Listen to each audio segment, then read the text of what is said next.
aw bismillah Lumière TV sanfɛ walasa k'aw kunnafoni bamanankan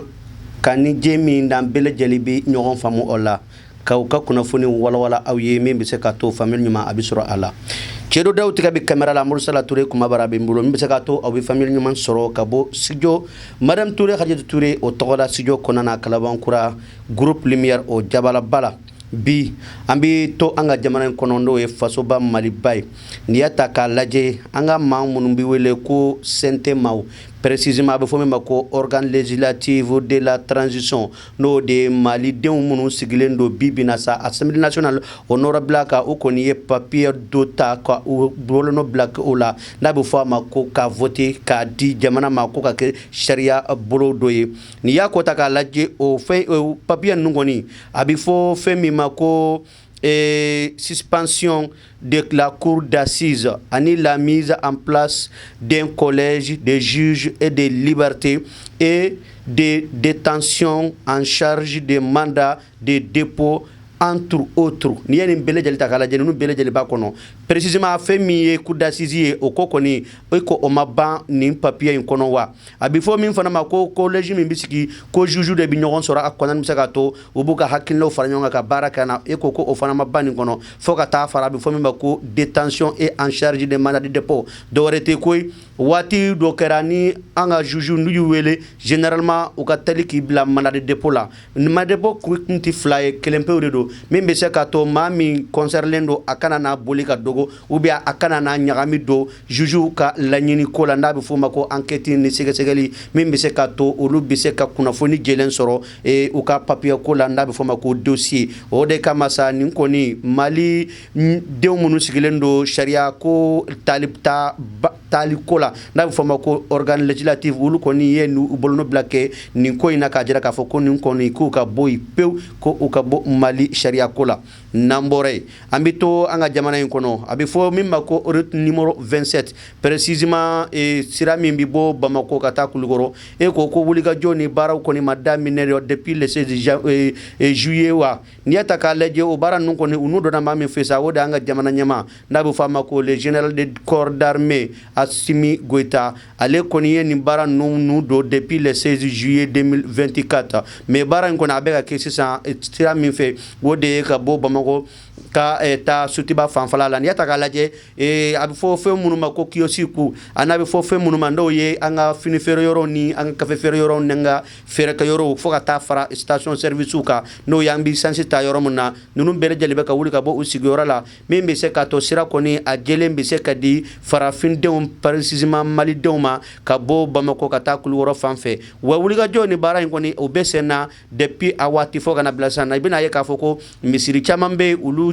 misiri dɔ bɛ yen nɔ ale ko misira kan hakili b'a la a bɛ yɔrɔ min na sa fo o de ma ko worokuru o fanfɛla n'o filɛ nin Gabriel Touré ɲanfɛ o kɔni u y'o ci bɔgɔbɔgɔ ka hala bɔgɔ k'a cɛ ka bɔ yen ne o bɔra yen nɔ mɔgɔ caman kun ko o tɛ se ka kɛ worokuru yɛrɛ ko o fana ma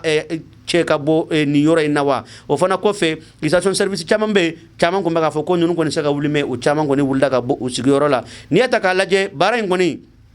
a bɛ ka kɛ min bɛ se ka to malidenw bɛɛ lajɛlen bɛ se ka lafiya sɔrɔ o de kama nin wulikajɔ ni baara ninnu kɔni jamana ɲɛmaaw bɛ k'a kɛ n'an bɔra yen an bɛ taa a bɛ fɔ fɛn min ma ko COP 29 ko a sigili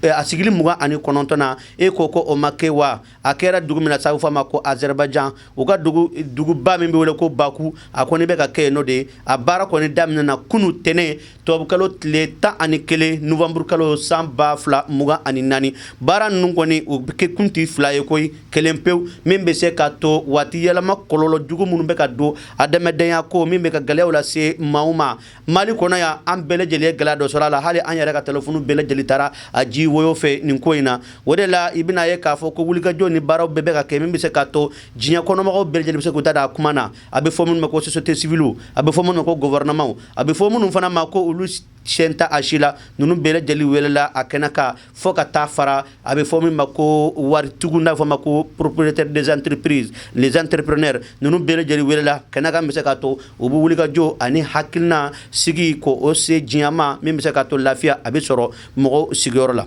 namboray ambita Sénégal e ko Sénégal a ñagamilante sawa abi fofé mako élection législative o laben ko ni sena ni ya taka lajé geleya ko ni abeka do partout dala nu u yara ni ñogonce ya bi fo parti mako Pastef o ñema ba Ousmane Sonko akoni wulika joni kuma do ta kunu ku ka ma segere mami wule ko Barthélémy Diaz ni cey ko ni ndali mercoro e député korodo akoni ay coalition do former coalition minna ayara bo ñema la e ko ani Ousmane Sonko ka parti koni utaka jike ñogontiga blay ni yako taka laje Ousmane Sonko ya ñini ko sénégalais fen be ko faso de ñumando ku be ka fara ñonka u ka wulika joke ku se nu ubolo ku uta ka ñeshi précisément abi fofé mako Barthélémy Diaz ka coalition ka ñeso ma ka alaje u bise ka kishi u torama chogomna ko ka o bara u kononda abi fo dugumi mako Dakar ndo ye Sénégal fabay kata afara abi fo mako Kongel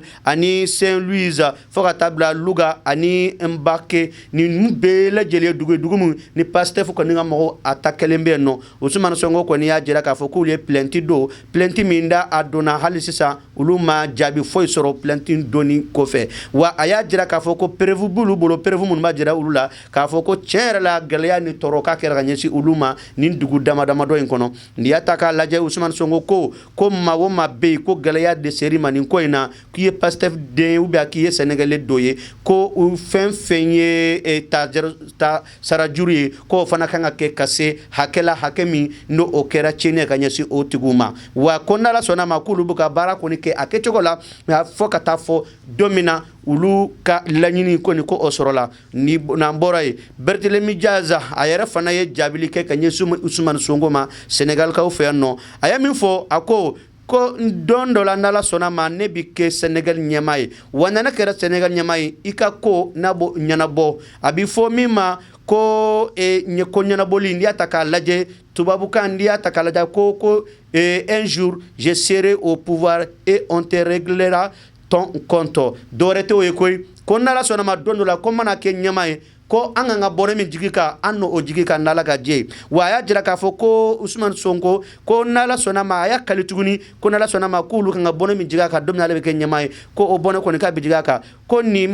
anaka petit monsieur o te dore ko anaka damsenu jekulu munumba no fe anaka damsenu munumba no fe ko ale ba jiru la ka fo ko onu ka mo denia ko nala sona ma kut na se ka ulu bali Sénégal ku ka bara ka ke no ye election ye no ye kala nyini kabo Sénégalais yoro ndo oye ka nyemaya nyini Sénégal député ya kunda ko Ousmane Sonko na ka maut se kulu bali koy wa ko foki Ousmane Sonko ka don ka foka bi fili jugubala nda banyana ko Sénégal fanga mimba ubolo bi ko obese ka mawore bali ko ka barake ni en ko mbele jalta kala je Sénégal ye jamana mi ni ma chaman ko exemple do farafina ya mais hala mame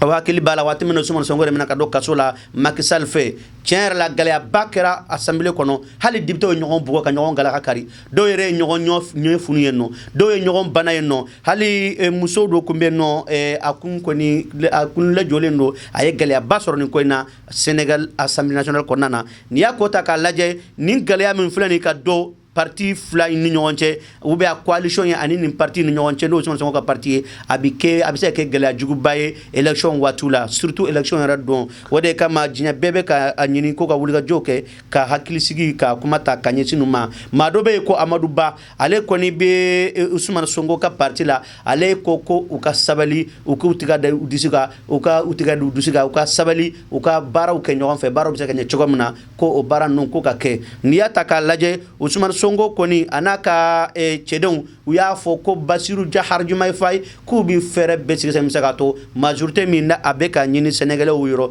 ko ka di ama nambore ambita Amérique ka ofeno aux États-Unis d'Amérique Donald Trump nana tuguni koy ale ne a Amérique jamana teru tadi jamana e ko ku commencer ka furgu ñu ñonce koy parce que ale ko Ukraine koy ko tle kelempew ale ba ko ban na fora ko sanjoli ko ubeka taka sega dala ku de serga nyana bo kele kale be kren kale ba ayaw fo do yoru yere nyinga abina bani muye munde fere babulo munde debeli babulo abina fara irisi de kawa abina fara ikran de kawa ani jonde bina utikari nyoma ka ko ban de lan toram ko ni ko kele tile kelen k'ale b'a ko ban wa Donald Trump kɔni a y'a ka gouvernement sigili daminɛ koyi chef de cabinet sigira cidenw sigira minnu ambassadeur yɛrɛ sigira a commencera ka wuli ka jɔ ni baaraw kɛ hali Ukraine yɛrɛ ambassadeur e ko a yɛrɛ m'o falen wa a y'a jira k'a fɔ ko n'Ala sɔnna ma gɛlɛyaw ni tɔɔrɔ fɛn fɛn bɛ yen nɔ Ameriki ka k'ale nana kɔni k'ale bɛna taga bɔ a kan wa mɔgɔ hakili bɛ Donald Trump la koyi a y'a san 4 min kɛ hali Nations Unies fɛnw dɔ bɛ yen Donald Trump ko Ameriki tɛ se ka a bɛ financer a ye caman bɔ a ko la Trump ale kɔni nana wa e ko France n'a jɛɲɔgɔnw u ma commencer ka dusu kasi wa parce que Trump kɔni ale ta kuma munumunu koyi min kɛra a b'o fɔ wa na min tɛ bɛn Ameriki ma a b'a fɔ carrément k'ale sen t'a la parce que ale a bɛ komi n'a fɔ a bɛ fɔ minnu ma ko nationaliste ne maaw dɔn maa minnu u hakili tɛ dɔwɛrɛ la ko u yɛrɛ ka jamana ani u ka jamanadenw donc olu tɛna maa wɛrɛ kama koyi a bɛ fɔ minnu ma ko politique étrangère ko u t'u ka koba ye parce que olu ka hakilina n'u ka miirina na jamanadenw de bɛ wuli segi wa jamanadenw fana de bɛ compte ɲini olu fɛ olu tɛ sigi maa wɛrɛ ka jamana kama koyi olu bɛ sigi u ka jamanaw de kama n'i y'a Ameriki kɔni ta k'a lajɛ jamana ba dɔ jamana min ni jamana sigiyɔrɔma 51 ou bien 3 fo 3 plutôt 51 fo ka taa bila 3 la dɔw yɛrɛ ko 50 états n'o ye jamana 52 nin bɛɛ lajɛlen de bɛ Ameriki kɔnɔna na wa Ameriki ale ye jamana ye jamana min ni a ka bonya n'a ka yanga kama bibina a bɛ diɲɛ bɛɛ ɲɛ sɔrɔ sira fɛ a bɛ diɲɛ bɛɛ ɲɛ fana armement n'o ye puissance armement fana sira fɛ donc Ameriki kɔni ye jamana min bɛɛ hakili b'a la k'a k'i dɛmɛ walasa i ka se ka lafiya Trump a kɔni ko tile kelen pewu Ukraine ko k'ale b'o kɛlɛ ban pewu an bɛ sigi k'a ko lajɛ nin de kun ye bi kunnafoniw ye k'a lase aw ma cɛ dɔw tɛ kuma an ka kamara la komi an y'a fɔ cogo min na Amadu Sala Ture kuma bara kun bɛ n bolo an ka partenaire baw an b'u fo Fatumata Ɲani Batuli Binta Ɲani a n'a balimaw u n'u sinjiw u n'u baarakɛɲɔgɔnw mouvement Ambiko n'an y'olu fɔ an bɛ Tulisi groupe fana jama bɛɛ lajɛlen fɔ n'an y'olu fɔ an bɛ an balimakɛ n'an sinji Mamutu Tarawele yɛlɛ électronique a filɛ nin de précisément Mayembugu sirafara n'i y'o minɛ ka yɛlɛ sanfɛ coyi i b'a a sigilen sɔrɔ a bɛ i gauche fɛ i bɛ taa Mayembugu kɔnɔna fɛ Mamutu Tarawele a n'a jɛɲɔgɔnw bɛɛ lajɛlen an b'o fɔ boutique kɔnɔ yen ani u ka magasin kɔnɔ yan nɔ n'an bɔra yen Samba Gueye ye tailleur belebeleba ye min sigilen filɛ nin Kalabankura Samba Gueye an b'a fɔ kosɛbɛ n'a baarakɛɲɔgɔn bɛɛ lajɛlen ani a ka tailleur k'u bɛɛ lajɛlen fɔ k'u waleɲuman dɔn fini ɲuman a kalaliko ɲuman a burudiko ɲuman ni mɔgɔ b'a la Samba Gueye ka yɔrɔ a sɛgɛrɛ i b'a ta sɔrɔ i hakilina ye min yɛrɛ fini in bɛ kalan ka taama kan wa a bɛ fɔ min ma ko ka fini d'i ma joona ka sɔrɔ dati ma se ninnu bɛ se o de la Samba Gueye ka walifaw ka kalali kɛ k'a d'i ma ka maliyɛnw ka kalali kɛ k'a d'i ma ka diɲɛ bɛɛ lajɛlen kalali kɛ k'a d'i ma Samba Gueye ka wulikajɔ n'a ka baara kɔni bɛnnen b'o ma an b'a a n'a jɛɲɔgɔn bɛɛ lajɛlen fo n'an bɔra o la maa o maa bɛ yen k'a ka di ye k'a fɔ ko groupe Lumière k'i ka publicitéw kɛ Lumière Info Journal ou bien Web TV Lumière TV k'i ka kunnafoni n'u ka ko bɛɛ lajɛlen warankata a sanfɛ a ye na n'Ala sɔnna ma professionnalisme kɔnɔna na an b'a kɛ k'a d'aw ma foli an b'a lase aw bɛɛ ma minnu bɛ kɛ sigilen don nin waati in na ka an ka nin jamukan ye wa an bɛ se k'a fɔ k'an ka nin journal ko o lajɛ an ka foli ni tanibisaw ma cɛ don an b'a fɔ mɔgɔw ma k'u ka kan mɛn n'Ala ka jɛ ye sini nin waati kelen an bɛna ɲɔgɔn sɔrɔ nin kɛnɛ kelen in kan wassalam. Balimakɛw n balimamuso électronique de jɔrɔ bɛ aw la o banna pewu walima sɔkɔnɔminɛnw misiri kɔnɔminɛnw studio minɛnw salle de conférence minɛnw fo ka taa se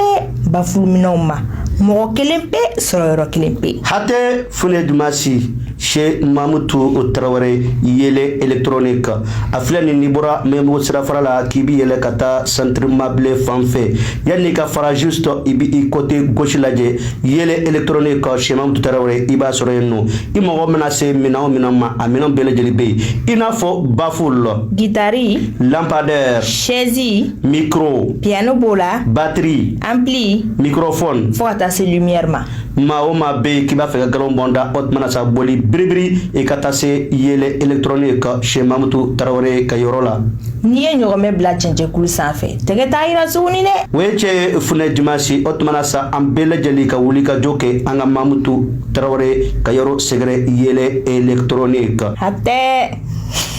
Deka style Samba Gueye ka yɔrɔ a filɛ ni Kalabankura n'i bɔra dugu kɔnɔ n'i bɛ taa aéroport la i bɛ fara droite fɛ polisiw kɔrɔ yanni ka se Umu Sangare ka hôtel ma carré fɔlɔ n'i y'o tɛmɛ seulement i bɛ droite lajɛ Samba Gueye ka yɔrɔ bɛ sɔrɔ yen n'o ye Deka style ye aw mɔgɔ bɛ kalali kɛ sugu o sugu la a bɛ sɔrɔ yen broderie ordinateur broderie 217 couture wolof, couture nigérien, costume africain, couture ou modèle Jumaï Faye. Mao Mabe, Bazan Sougou Fanando Kadie, Ibita no 2 pièces, 3 pièces, faux pièces, nous belle jelly au bisoro Sambagé Kayorola, Deka style, Aye Munumuni no Bigalombo Anda, Mao Mabe Kandak Akadie, Libora, Jamaka Griko, Jamaki Niniga, Ikan Fini, Yakalami, Yeni Fini Domi, Nifini Yasami, Nibafe Mawa Kabila, Nibafe Moroku Dawaki Laje, Kunche Sambagé Kayorola, Ika Galombo Anda, Deka style, Sambagé Kayoro, Nei Paris, Ika Parili Nagado, Morotonuna.